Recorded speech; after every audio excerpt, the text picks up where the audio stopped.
She likes what she likes, and she could put it all on you, baby. If you bout that life,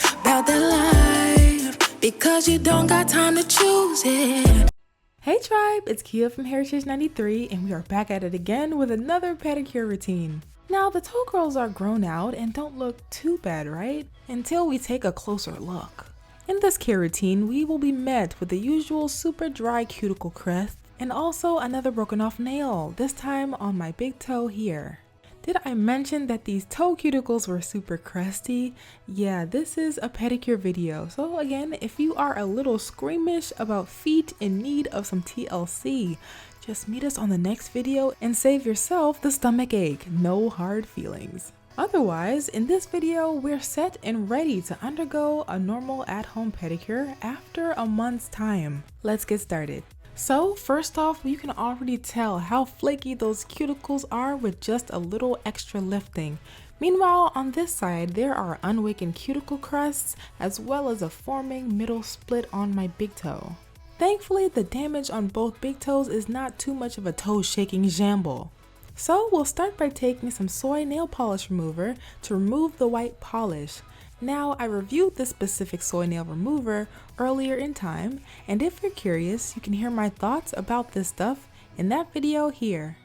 But for now, I'm adding a bit of remover directly onto the pad, and then applying a little bit more remover directly onto the nail plate so that it starts to soften the white polish to make life easier. Otherwise, the soy-soaked cotton pad will just glide over the polish a little longer before it finally breaks that top coat seal.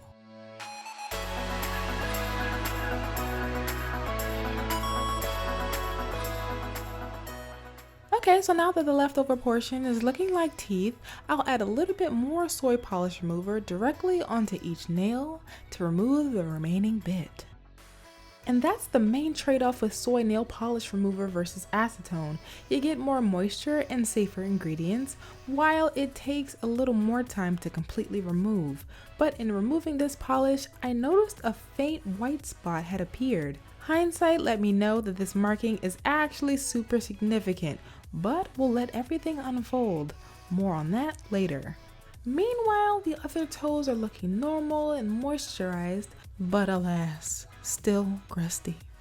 Also, I have a theory that when you use a cotton pad, how mangled or how hard it looks and feels after using a given remover is a direct reflection of what that solvent is doing to your nails. There is something here, but more on that later. Back to now, it's about that time to manage the minor toenail mayhem with another foot soak concoction that I made with some nourishing ingredients that look and feel like floral self-love. Now, in the magical world of nail care, everything is instant. You can literally take your concoction and boop, you have a foot soak ready to go. But in the normal realm, I put about 1/4 of this container, a generous amount of salt soak, into the tub and let the just under boiling hot water runneth over the rosy pink medley. That way the salt can dissolve more quickly as the nutrients in the mix are released into the water. And now to give the mix one final stir and let it rest and cool before it's ready to go.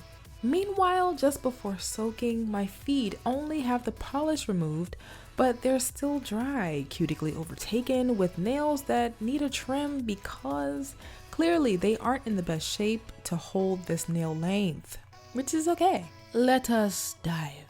After about 10 minutes in tolerably hot water, that topmost layer of surrounding skin and cuticle has turned into the mush we want, revealing the newest and brightest layer of gorgeous toe skin. You know you're done when there's no more lifting layers when you push to summon them. If you push and they appear, you have a little more cuticle to clear. In this case, a simple nail brush is awesome to do your dirty work, especially with your feet submerged in the water as you go, so the cuticles can magically disappear like nothing happened. Okay, so now that my toes have been decrusted, I'm gonna begin cutting my nails back while they're still super soft. Cutting metal through thick toenails that are dry is asking for induced splits. Our toes are not going to win that fight against steel clippers. So, When you can, soak your toes, then cut if maintaining split-free toes is, a goal of yours.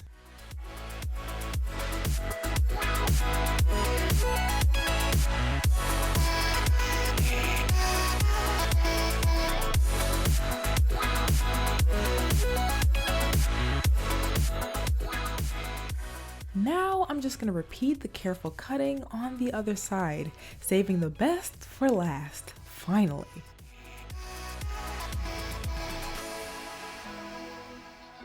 Ah yes, how nice it is to not have dry bits and pieces everywhere. But now I have somewhat of rough and uneven free edges, which is normal because clippers, so I'll grab a large glass file made for toenails and just one-way whisk it across the top edge of all of my nails like so. And since the toe girls are looking like a white Christmas, we're just gonna dip right back into the water, while water dusting any powder that might lightly pack into the crevices to clear them. Then toweling off. Looking good. Now I'll add a little bit of coconut oil plus a shea butter based cream to add some long-term moisture back into my feet, toes, and nail plates. Now, if you're going for a more basic pedi with no polish, you can pretty much stop here.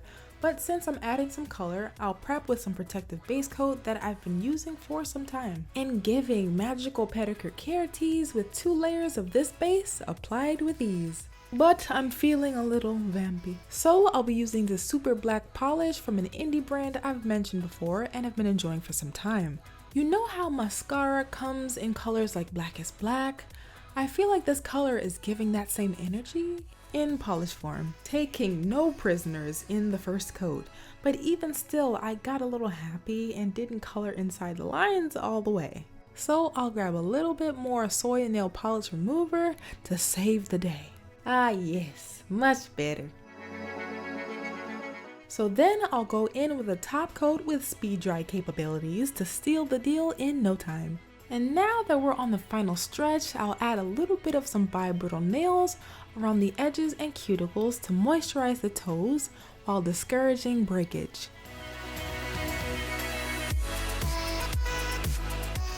And there it is! We have a fresh vampy pedi rising from the ashes of dry, crusted neglect. So yes, I hope you all enjoyed this pedicure routine and found it helpful for your pedicure needs. As always, thank you guys so much for watching and engaging.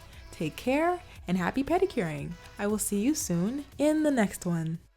Never